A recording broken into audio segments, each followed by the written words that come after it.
نیت برادرای عزیز می‌داریم جای نمازخانه اکرم بری محراب به حال میریم انشاءالله همونجا جا میکنیم خودمون.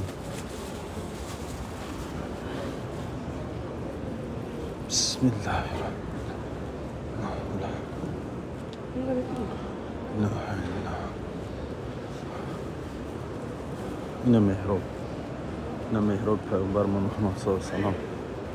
این مردم در روزان، این مردم در راستی روزان. این باید این من خیال دیولا که اوسو مردم روزان میگذارن. این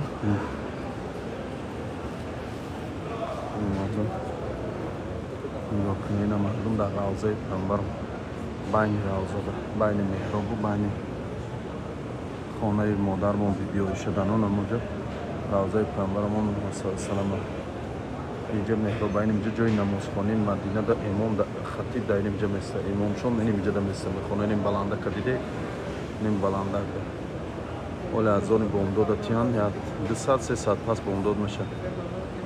2 ساعت پس بامداد خانه ده انم اینجا ده برمای میکنم. انم اینجا ده میبرم میخونم. نه مردم ای روزه برآمده سیم نکرد. مردم ای روزه برآمده سیم. اینجا مردم دیگهش نماز خونده سیم چی؟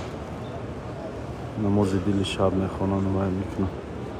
نه نامونو متدرآمده سلام داده نه پرگه و چقدر درآمده متبرآمده و ابراد نامده اینجا جای نماز خونش. تمام اکنیم اینجا میشینیم نماز خونده و ذکر طاعت عبادت کرده میشینیم برای اینمی بچه ده. السلام علیکم و رحمت الله و برکاته. این برای استعمال ده بستیم شما ندایجم مایل برادرها انشاءالله دعا میکنیم برای همه.